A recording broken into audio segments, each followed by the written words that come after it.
Hi everybody, this is Summer, lactation consultant here with Done Naturally, and today I am going to talk about a question I get asked a lot, and that is my own personal breastfeeding stories and my weaning stories.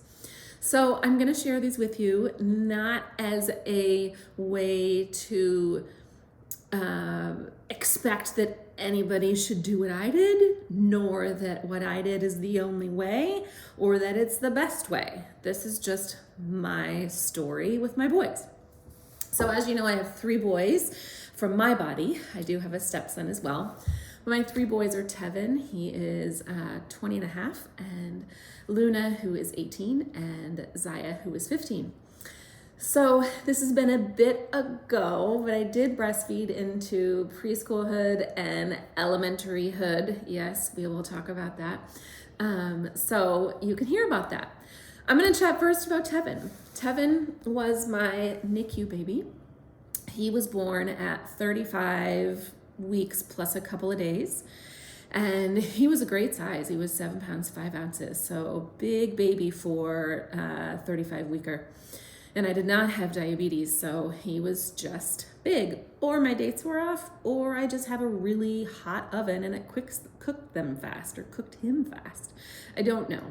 But my labor started spontaneously with my water, and he came, and he spent 1 week in the NICU. And that meant I was establishing breastfeeding with a breast pump. I did breastfeed him immediately after birth. And that kind of set off my entire career without knowing it. So in that moment that he was handed to me, the lactation consultant had come into the room, and she said, "Oh, he's not going to breastfeed. He's just too weak. He's not going to do it." And here I am, a first-time mom.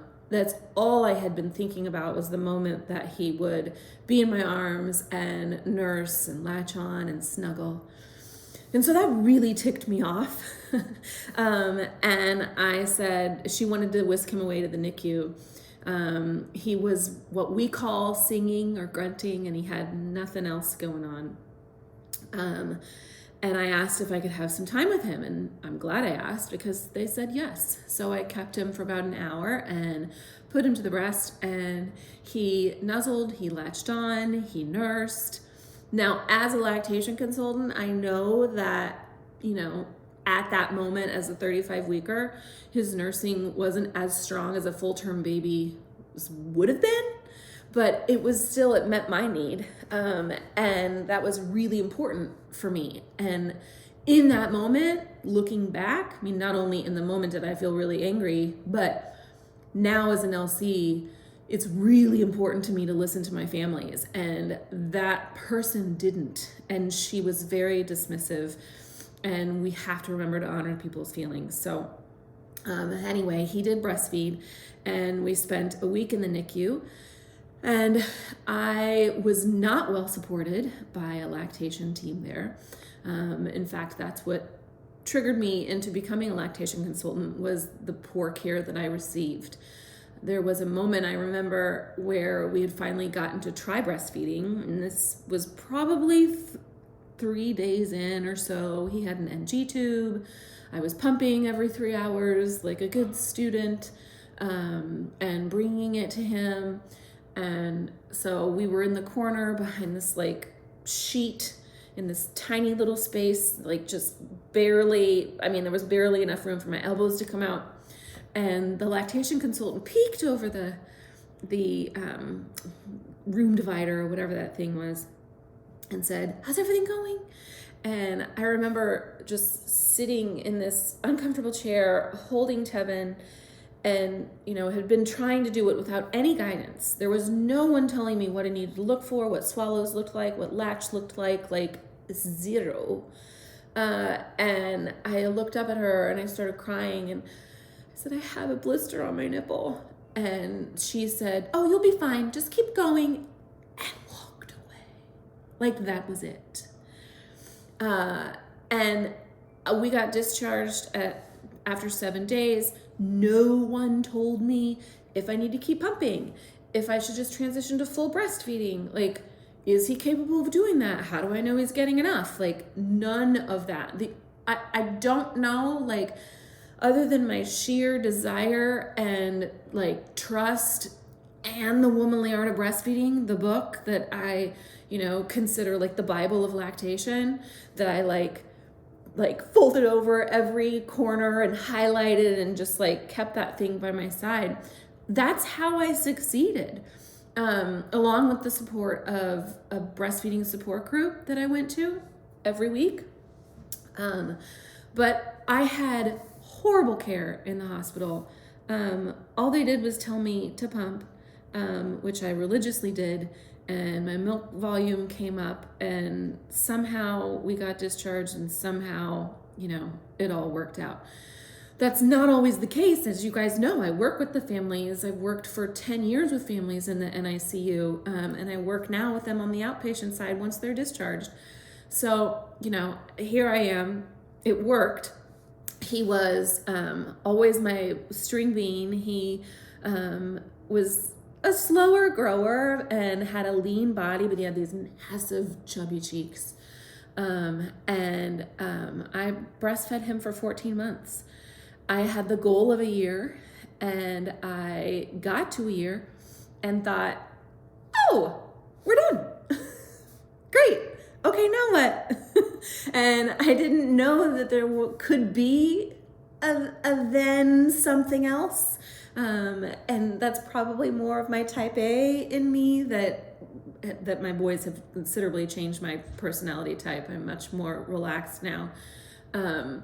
But at that point, it was like a year. The year comes, and I'm like, okay. So I had, with weaning him, we would drop a feed before nap time, and he didn't care, didn't ask for it. And so with him, the kind of typical don't ask, don't refuse worked really well. And we had gotten down to breastfeeding in the morning and breastfeeding before bed, and hung out there for probably a couple months, so between 12 and 14 months. And so at one point I dropped the morning feed, probably just by, getting him up and starting to play. I don't remember, there wasn't any discomfort in my breasts. I didn't experience any engorgement. Tevin,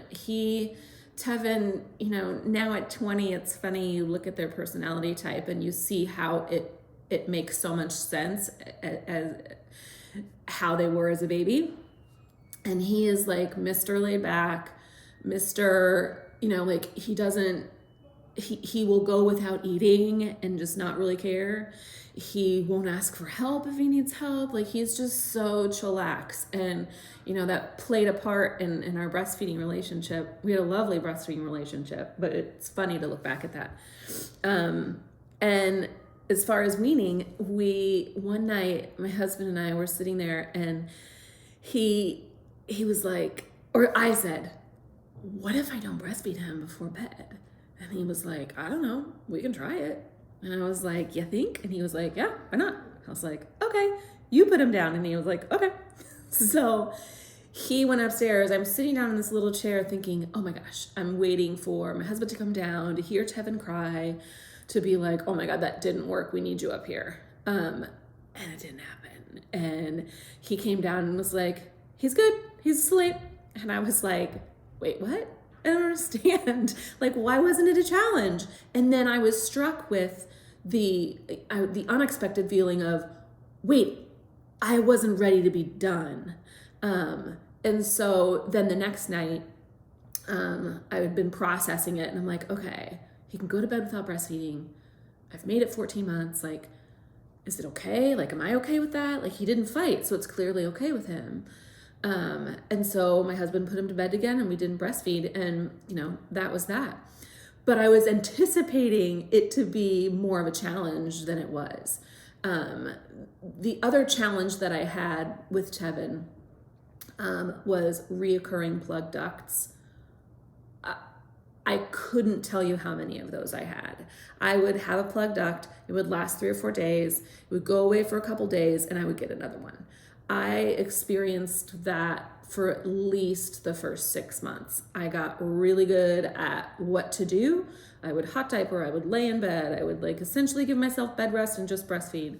But I had to know the second they were coming on and pay attention immediately. Cancel all plans, lay in bed, breastfeed.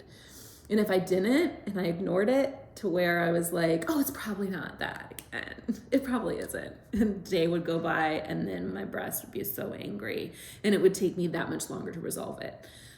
So it really wasn't until the second half of his first year that I wasn't constantly touching my boobs, looking for a plug duct, like worrying about why it's happening, which I never figured out why. Which I know for a lot of you, when you have that, you like want to find the reason why it keeps happening. But I'm here to tell you, sometimes you don't. In general, we had a lovely breastfeeding experience. I did not experience too many complications. Yes, we had a rocky start, and I was able to meet my goal and exceed it by a little bit. And weaning was super easy with Tevin. So then comes along Moon. Sorry, that's his nickname. That's Luna. And Tevin and Luna are 2.5 years apart. And Luna was born and we early discharged from the hospital. So we were home within 12 hours after delivery, after he had his first pee, and which was lovely. That's what I had wanted. I had a water birth with him, and so there was kind of we had a different trajectory that healed a lot of my trauma from that first week in the NICU with Tevin. Recognized that like 1 week in the NICU is like nothing compared to a lot of families I work with that are in the NICU for like 102 days. But doesn't matter. Anyway, so Luna was born, he latched on great. Luna and my milk came in really plentifully. He grew so fast. He was 8.5 pounds, and by the time he was 2 months old, he was 16. Normally doubling birth weight is a 6-month-old goal, but I would joke that like my milk must have been cream, but it's funny the difference. So I've experienced having the perfect peanut, the slow grower, and then being the same mom and doing everything in the same way and having the chubbarumba baby that was Luna. He just grew so fast. And, by a year, they were close-ish to the same size. So like Luna didn't keep growing like that, but he grew really, really fast in the beginning. I did not experience any plug ducts with Luna, which to me is interesting because I was clearly making more milk being your second time around. But my body, I guess, acclimated really well. I leaked a lot with all the boys. I always had a circle right around my nipple on my shirt. And then I didn't change my shirts because why? The other shirt's just gonna get a circle too. I had to wear pads. And then I had the circle edge of the pad. You could tell, for years, like every shirt and pictures, you would see these two little circles, and it was my pads collecting my leaky milk. So that was something that I guess I struggled with, leaking, but that's not, for me, it wasn't that big of a deal, but it is funny to look back at pictures and be like, oh, I was a lactating mom then. You can see those two little circles. Luna, I knew I wanted to breastfeed him for at least a year or two, and had done more research, reading, exposure around other people who breastfed beyond the year mark. And so that really kind of changed my goal, and I wanted to just breastfeed him until he didn't want to breastfeed anymore. And that ended up being through my next pregnancy. And a few months beyond that, where I tandem fed both Zaya and Luna. I do remember, and by the way, I haven't said this, but I did stay home full time. So I did not separate for work. I didn't have to regularly pump. I was a horrible pumper.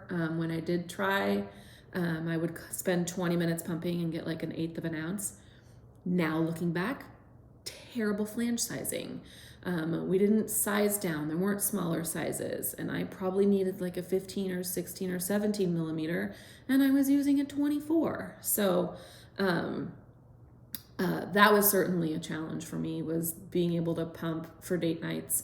What we ended up doing was I would nurse before we would leave and then be back in time for the next breastfeeding. Or when they started sleeping longer stretches, plan my outing for those longer stretches. And it worked. It obviously worked. I mean, we did tons of date nights and I had time away from my kid. I had days away. I had, big trips away from them for days on end and all that stuff. Back to what I was saying. So I breastfed through my pregnancy, my next pregnancy, which was my third, and that was Zaya.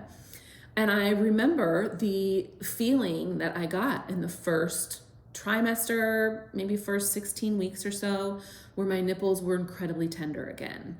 So I had this, he was 2.5 and 3 through that pregnancy, because the little boys are 3 years apart. So I had this baby who was, nursing my baby. He was a toddler. And my nipples were hurting. And that was so frustrating because I'd had years of comfortable breastfeeding, and now being pregnant, my nipples hurting, made me not want to breastfeed. But I knew for me, it wasn't enough of it didn't bother me enough to make me want to stop. Let me just say that. So kept through, and then the nipple tenderness through breastfeeding in a pregnancy went away. When that was, I don't remember, but certainly, the last half of the pregnancy, I was totally fine. My nipples didn't hurt anymore, which, yay. There's a super tender moment I remember with Luna. Zaya was due at some point in January, and born January 4th. So it was Christmas time, and Luna was breastfeeding before bed, and it was either Christmas Eve or Christmas Day, or I guess Christmas Eve or Christmas night. He was nursing, and I remember he bright blue eyes and white hair, nothing like me, but there he is, and his bright blue eyes like pop off and look right up at me. He's like, "Mom." I was like, "What?" He was like, "Zaya's coming." We had named the kids already, so whatever it was going to be, a boy or girl, his name was going to be, his or her name was going to be Zaya. So he just popped off and was like, "Zaya's coming." And I was like, "What?" He was like, "I can taste it. He's coming." And I just was like, "Oh my God, that is the cutest thing on the planet." Such a memory. And, Zaya was born, what is that, 10 days later? Yeah, 10 or 11 days later. But how awesome. And, just so sweet to think about that. Breastfeeding into the toddler years, as maybe you've seen in some of my weaning ones, looks nothing like newborn or under 6-month-old or 9-month-old breastfeeding. You end up, they breastfeed so sporadically some days or not at all. And then other days they nurse a lot because they're feeling insecure about something, or they've knocked their knee, or whatever it might be. And they aren't like nursing for 45 minutes. They're like, the longest nursing sessions we would have with Luna would be before bed and first thing in the morning. And then other than that, it was the description I talk about with drive-through breastfeeding. It was like, "Hey mom, okay." And it would just reset him, recalibrate him. And I'm telling you, not that I'm here to like talk people into doing what's not right for them, but oh my God, if I wasn't a breastfeeding mom with a toddler, it's hard. Like, it would reset a tantrum. It would reset, him being hurt. It was such a fantastic parenting tool that I didn't know was a tool with Tevin. So then it became one with Luna, and boy, was that so much easier to manage a toddler, because they're pains in the tushes. So fast forward to Zaya's delivery. And Zaya was born at home. And so after Zaya was born, hopped on the couch and nursed him. And there's actually a photo of me nursing Luna and baby newborn Zaya at the same time. And like Luna is like holding my belly with one hand and holding Zaya with the other, and like melt a mama heart. So I continued that tandem breastfeeding for about 3 months with the two of them. And I do remember feelings of being touched out. I had prepared by reading that book by Hilary Flower, Adventures in Tandem Nursing, Breastfeeding Through Pregnancy and or Beyond. And so I knew about this stuff going into it. And so those feelings that would creep up, I knew were fleeting. And again, kind of like with the nipple tenderness, it wasn't bothersome enough to make me want to be done yet. I knew at some point it would be, and that then I would do something about it. One thing I did in the beginning, Luna wanted to nurse anytime Zaya did, which was a huge increase from his toddler breastfeeding. And he was like so excited that there was like, just crazy amounts of milk. I mean, when you're breastfeeding a 2.5-year-old or a 3-year-old, like there's very small volume that they've gotten to at that point. Then the newborn comes and we're talking huge volume. So he's like gulping now and he's like loving it. But I didn't love like the increased amount of breastfeeding that he wanted to do. So I started implementing some boundaries where it was like, sometimes mommy's going to say no, or sometimes mommy's going to say, after you get back from preschool, after this, before bed, we're going to do it then. Just so he had an expectation of what it was going to look like. And I definitely didn't allow him to breastfeed if Zaya wasn't nursing, because I didn't want, I wanted my time to myself. So if Zaya was done and asleep and he came up and was like, Mom, I was like, oh, hey, no. I'm sure I didn't say that. But, in my mind, I knew no, I need my time. If my newborn isn't doing it, you aren't either. He wasn't doing nighttime nursing all the boys by 1 year weren't doing nighttime nursing. So we were just talking about daytime nursing. With Luna, he was the oldest at that time that I would wean, and it was more of a conversation. And we had talked about how mommy was ready to be done breastfeeding, and that we would kind of have a countdown. And so he would breastfeed, and I would say, okay, we have 5 more days. And he'd be like, okay, Mom, hop up. 4 more days. Okay, Mom, 3 more days, and we got down to the last day, and he was laying in my left arm, I remember, and I was like, Luna, this is our last time breastfeeding. And he was like, right, but tomorrow too. And I was like, no, this is the last time for real. Next time you ask, Mommy's gonna say no. And he kind of looked at me inquisitively, and I was like, remember, this was our deal. Mommy loves you so much. And he's 3 years and 3 months at this point. And, he acquiesced in that moment. And the next day, as I expected, he came walking by, and I was nursing Zaya, and he had language now, so there wasn't a sign, and I can't remember what he said when he wanted to nurse. It could have just been as simple as, I want to nurse, Mom, or can I nurse? And I said, no, honey, yesterday was our last day. Oh my God, the tantrum that began was insane. Full blown, throw my body on the floor, bang my head, scream so loud, oh my word. And, at this age, I've told many of my families too, babies, toddlers will tantrum about anything. So you can't take it personally. In my head, I was giggling because I was done. I knew I was done. It was not hard. I got to that point where I knew this is it. Just a good point to come to be very at peace with that.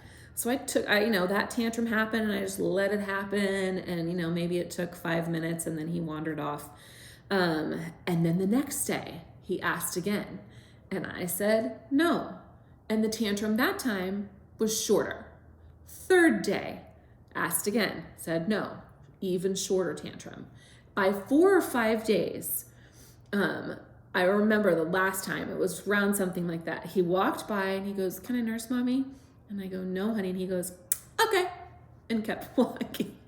So it was fun, like for me, and at that point I was a Leche League leader. So it was fun for me to see how it like de-escalated as long as I stayed consistent and I was convicted in my decision and knew it was the right decision for me.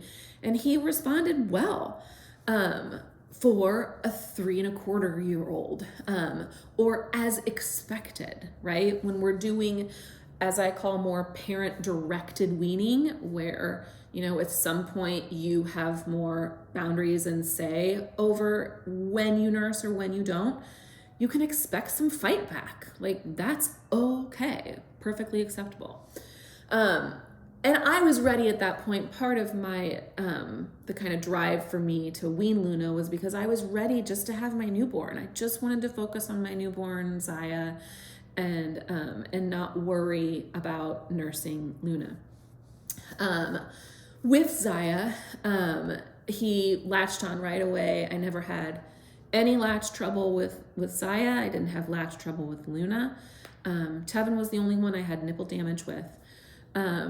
Zaya, and this is my 3rd time around, you make more milk each time. So my milk, I had a hefty amount of colostrum. After he was born, we sat down on the couch. That was when we were with Luna. He nursed for 6 hours straight. People think I'm kidding when I tell this story. I'm totally not kidding. It didn't hurt. The latch was beautiful. He did not latch off for 6 hours. He never lost weight. I was just pouring colostrum into him and he just nursed forever and he never lost any weight and just gained. He gained like Luna. He was always a chubba-rumba too. And I didn't get any plug ducts with him. I don't know that I actually had any challenges at all with Zaya, which is incredible. At that point, because he was born in 2008, I was working towards becoming a lactation consultant. So I was in all of my doing my clinical hours and education and learning and reading and writing and all that stuff. And as far as goals for ZZ, that's his nickname, I really just similar to Luna. I knew we were just going to nurse for a long time. So to rehash, Tevin was 14 months, very happy with that journey. Luna was 3 years and 3 months where I breastfed through a pregnancy and then tandem breastfed. Zaya was almost 6.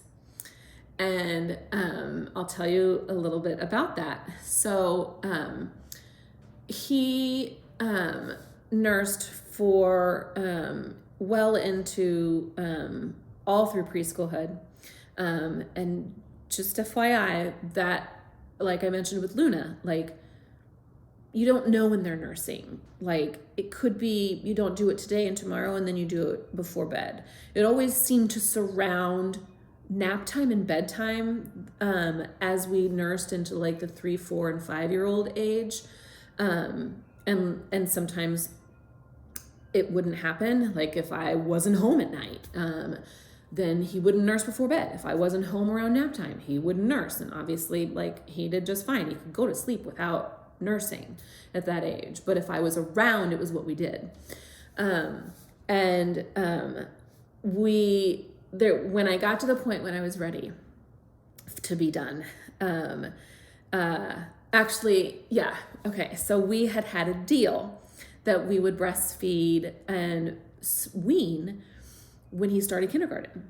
And so you have a full talking child here, which actually makes it a lot easier because you can have a conversation about it. You can have a story about it, all of that. So through the summer, like we were like, okay, remember when we start kindergarten, we're going to be done nursing. He was like, okay, mommy. And as many of you know, before you start kindergarten, there's kindergarten roundup.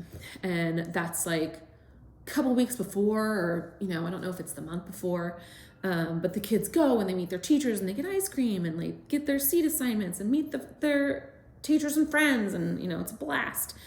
And Zaya had been so much looking forward to it because he had 2 brothers that had already been in school. So he like couldn't wait to be big. And we got home that night after kindergarten roundup, and we were laying down to nurse, and I'm like, okay, honey, so how is kindergarten roundup? Tell me about it. He started crying, and I was like so taken aback, and I just snug him in. And I'm like, honey, what happened? Like, did you not have a good time? And through his tears, he was like, I did. And I'm like, do you like your teacher? I like my teacher, and like, I'm just like racking my brain for like, what on earth could this be that he wouldn't have had fun at kindergarten roundup? And then he says, Mom, like, yes, babe. He's like, I just don't want to be done nursing. And he's like bawling. And the heartstrings that we all have, those were tugged so hard on this mama. I was like, oh my goodness, of course. Like, we've been talking about weaning in kindergarten, and those were linked. So for him, the big milestone of going to kindergarten meant we weren't going to nurse anymore. Like, he had a great time, but it reminded him we were going to be done nursing. So this would have been in like July or August, and he at this point is 5.5. He was born in January. So 5 and 7 months. So I reevaluated the situation and told him that we could keep nursing even after kindergarten. And he he calmed down, his breathing slowed down, like the crying stopped. And I was okay with that. I was like, okay, we're just gonna, we'll move forward and we'll still have a weaning time, but it's not gonna be at kindergarten. And so he turned 6 in January, and by then we were weaned. And I don't remember what day it was, but we did a countdown like Luna. So it might have been a few months into kindergarten, so fall at some point. And I said, Zaya, mommy's ready to be done nursing. And he said, really, mommy? And I said, I am. Like, let's figure out how many times, and we're gonna do a countdown. So we did the countdown, and he responded a lot like Luna, where as we got down to like 1 or 2, he was like, but tomorrow we're nurse, right? And I was like, no, tomorrow we're not gonna nurse. And he didn't have the tantrum because he was obviously older. He was almost 6. But he was agreeable. Like when I said, I'm ready for this night to be our last night. So let's snuggle a long time. You can nurse as long as you want. And then that was our last time. And there wasn't a fight. It was it was an agreed upon mutual decision. I mean, somewhat. And it was just lovely. Another piece of maybe, why, maybe this is TMI for some people, but maybe why I wanted to keep breastfeeding for as long as I did with Zaya was when he turned 5. Yeah. When he turned 5 is when his dad and I got divorced. And so they were spending some time, not with me when they were with their dad. And I didn't want to take that away when we were going through that. I wanted there to be something that was consistent for him. And so, is that right? 5? Yeah, 5. So that whole basically nursing until he was almost 6, in my heart, and I'm sure in his, it helped him transition by keeping that a constant, that when he was with me, we could still breastfeed, or nurse. We didn't call it breastfeed then. And I'm going to end on something that's really, really funny, because I know I've been gabbing on here like way too long. So the boys, Tevin doesn't remember, but Luna and Zaya both have memory of breastfeeding, and they have fond memories of it. And now at their ages where they're like, adults, they joke about their height and relate it to breastfeeding. And this is just, I don't know why, like, this is them. Like, this is not me giving them this idea or anything. But it is hilarious to hear them. So Tevin's 5'10". Luna is almost 6'4", and Zaya is 6'2". And Zaya's projected to be the tallest. He's in 9th grade and really tall at 6'2". And Luna's a senior at almost 6'4". And Tevin's 20 and 5'10". So the height varies, right?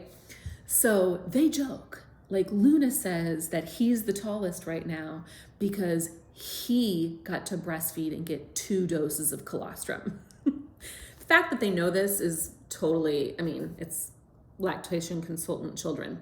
But he says, I got 2 doses of colostrum because I nursed while you were inside mom's belly, and that's better, so that's why I'm taller. Zaya says, no, I'm going to be the tallest because I nursed the longest.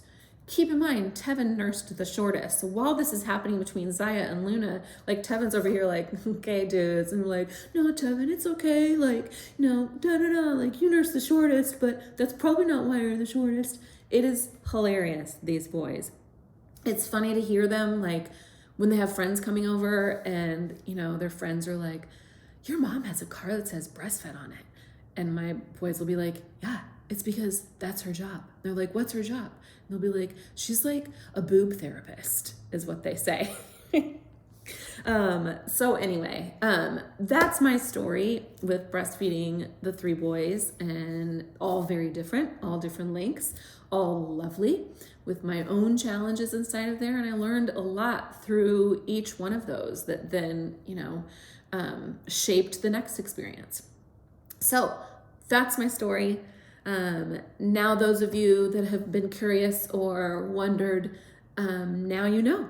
So thanks for listening. I hope you guys have a good rest of your day, and subscribe and you'll see a lot more from me.